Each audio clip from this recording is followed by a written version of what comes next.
श्री स्वामी समर्थ. नमस्कार मित्रांनो, मनापासून खूप खूप स्वागत आहे माझ्या यूट्यूब चॅनलवरती.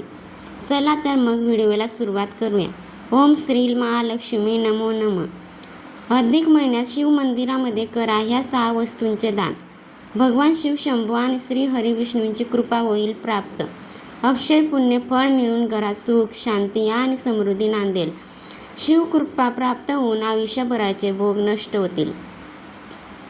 घरात अखंड लक्ष्मी नांदेल. 2026 मध्ये अधिक मास म्हणजेच अधिक महिना, धोंड्याचा महिना 17 मे 2026 वार रविवार ह्या दिवसापासून सुरू झालेला आहे आणि समाप्ती 15 जून 2026 वार सोमवार या दिवशी अधिक मासाची समाप्ती ही होणार आहे.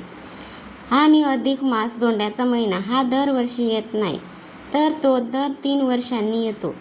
आणि हा संपूर्ण महिना भगवान श्री हरिविष्णू यांची मनापासून भक्ती करण्यासाठी हा महिना अत्यंत शुभ आणि पवित्र मानला जातो. अधिक मास म्हणजेच या महिन्याला व्यतिरिक्त ज्योतिषशास्त्रानुसार आणि खगोलशास्त्राचे कारण आहे. आपले हिंदू कॅलेंडर एक चंद्र आणि सौर अशा 2 पद्धतीने चालते. चंद्रावरचे हे 353 दिवस असतात आणि सौर वर्ष 365 दिवसाचे असते. या 2 वर्षांमध्ये सुमारे 11 दिवसाचा फरक पडतो आणि हा 11 दिवसाचा फरक भरून काढण्यासाठी प्रत्येक 3 वर्षांनी अधिक महिना हा जोडला जातो आणि म्हणून याला अधिक मास म्हणजेच धोंड्याचा महिना, पुरुषोत्तम मास, मलमास देखील म्हटले जाते. तर मित्रांनो, आपल्या हिंदू धर्मशास्त्रानुसार अधिक महिन्याला कोणताही स्वामी नसल्याने भगवान श्री हरिविष्णूंनी या महिन्याला आपले स्वतःचे नाव देऊन पुरुषोत्तम मास केले आहे. तसेच त्याचे महत्त्व देखील दुप्पटीने वाढवले आहे. हा धोंडा म्हणजे दगड. पूर्वी या महिन्यात कोणतेही शुभ कार्य किंवा विधी केले जात नव्हते, त्यामुळे हा महिना धोंड्यासारखाच निरुपयोगी मानला जात होता. या महिन्यात दान करणे ही अत्यंत शुभ आणि पुण्याचं मानलं जातं. अत्यंत पवित्र आणि पुण्यदायी असा हा अधिक मास सुरू झालेला आहे आणि ह्या अधिक मासातील प्रत्येक सोमवारी किंवा संपूर्ण अधिक मास करा हे दान. मित्रांनो, अधिक मास म्हणजे साधा महिना नाही. हा महिना भगवान श्री हरिविष्णूंना समर्पित मानला जातो. पण या महिन्यामध्ये भगवान शिव शंभूची उपासना आणि सोमवारचे व्रत यालाही अत्यंत विशेष महत्त्व सांगितलेले गेले आहे. असं म्हणतात की या महिन्यामध्ये केलेले व्रत, वैकल्य पूजा, सेवा किंवा व्रत यांचा फळ अनेक पटीने वाढवून मिळतं. आणि विशेष म्हणजे सोमवारच्या दिवशी शिव मंदिरामध्ये जाऊन जर श्रद्धेने आणि वस्तूंचे दान केले तर भगवान शिवशंकर आणि श्री हरिविष्णू दोघांची कृपा प्राप्त होते. मित्रांनो, आजच्या ह्या व्हिडिओमध्ये आपण जाणून घेणार आहोत अधिक मासातील सोमवारच्या दिवशी शिव मंदिरामध्ये कोणत्या वस्तूंचे दान करावं, कोणाला दान करावं आणि कोणत्या भावनेने दान केल्यास त्याचं अक्षय पुण्य फळ प्राप्त होतो. म्हणूनच हा व्हिडिओ कुठेही स्किप न करता शेवटपर्यंत नक्की बघा आणि आपल्या चॅनलला सबस्क्राईब अवश्य करा. तर मित्रांनो, आपल्या हिंदू धर्मामध्ये अधिक मासाला अत्यंत शुभ आणि पुण्यदायी काळ मानलं जातं. या अधिक महिन्यामध्ये दानाचे विशेष महत्त्व सांगितले आहे. असं मानलं जातं की या काळात केलेले दान कधी व्यर्थ जात नाही. त्याचं अक्षय पुण्य फळ आपल्याला मिळत असतं. घरातल्या अडचणी दूर होतात, पैशांच्या समस्या कमी होतात, मानसिक शांती मिळते आणि भगवान विष्णू व महादेवाची कृपा आपल्या कुटुंबावर कायम राहते. तर मित्रांनो, दान करताना एक गोष्ट नेहमी लक्षात ठेवा. दान हे देखाव्यासाठी करू नका. दान करताना मनामध्ये अहंकार, व्यर्थ किंवा अपेक्षा ठेवू नका. अगदी निर्मळ मनाने, सेवाभावाने आणि श्रद्धेने केलेले दानच खऱ्या अर्थाने पुण्य देते. तर चला मित्रांनो, आता आपण जाणून घेऊया अधिक मासातील सोमवारच्या दिवशी शिव मंदिरामध्ये कोणत्या वस्तूंचा दान करावं.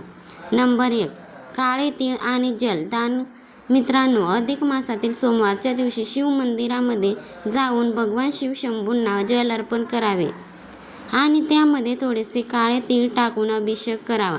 या काळातील दान अत्यंत शुभ मानला जातो.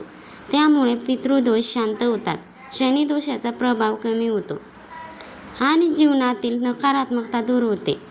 जर तुमच्या जीवनामध्ये सतत अडचणी येत असतील, कामामध्ये अडथळे येत असतील, तर हा उपाय अत्यंत यशस्वी मानला जातो. मित्रांनो, कुठल्याही गरजू व्यक्तीला शुद्ध पाण्याचे दान केल्याने देखील मोठे पुण्य मिळत असते. जलदानामुळे सकारात्मक ऊर्जा वाढते आणि मन शांत राहतं. नंबर 2, अन्नदान किंवा दान. मित्रांनो, आपल्या हिंदू धर्मामध्ये अन्नदानाला सर्वश्रेष्ठ दान मानलं जातं. कारण जेव्हा एखाद्या भुकेल्या व्यक्तीची भूक भागवतो, तेव्हा त्या व्यक्तीच्या मनातून निघणारा आशीर्वाद थेट देवापर्यंत पोचतो असं मानलं जातं. अधिक मासातील सोमवारच्या दिवशी तुम्ही तांदूळ, गहू, डाळ, साखर किंवा कोणत्याही प्रकारचे दाणे गरजूंना दान करू शकता.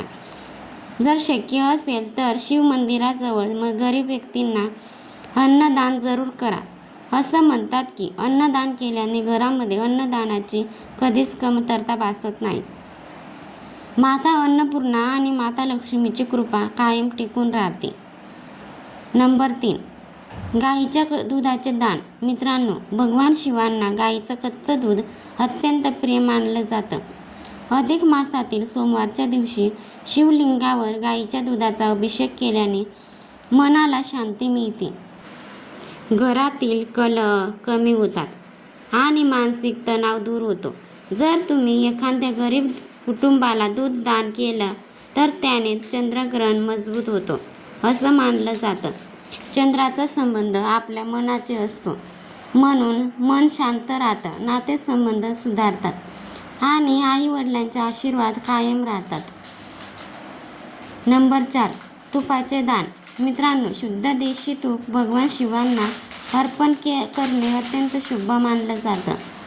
अधिक मासातील सोमवारच्या दिवशी शिव मंदिरामध्ये तुपाचे दान केल्याने घरातील दरिद्रता कमी होते, आर्थिक संकट दूर होतात आणि जीवनामध्ये धैर्य येतं. जर तुमच्या घरामध्ये सतत पैशांची अडचण असेल, कष्ट करून सुद्धा पैसा टिकत नसेल, तर हा उपाय अत्यंत लाभदायक मानला जातो. मित्रांनो, शिवलिंगासमोर तुपाचा दिवा लावल्याने देखील महादेव अत्यंत प्रसन्न होतात. नंबर 5, पांढरे वस्त्र व वस्त्रदान. मित्रांनो, अधिक मासातील सोमवारच्या दिवशी गरजू व्यक्तींना वस्त्रदान करणे अत्यंत पुण्यदायी मानलं जातं. विशेषतः पांढरे वस्त्रदान करणे शुभ मानलं जातं, कारण पांढरा रंग हा शांती, सात्विकता आणि पवित्रतेचे प्रतीक मानला जातो. वस्त्रदान केल्याने घरातील नकारात्मकता दूर होते, आर्थिक स्थितीत सुधारणा होते आणि भगवान शिवशंभूची कृपा प्राप्त होते.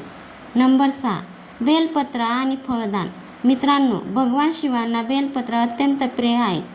अधिक मासातील सोमवारच्या दिवशी शिवलिंगावर बेलपत्र अर्पण करून गरजूंना फळांचे दान करावं.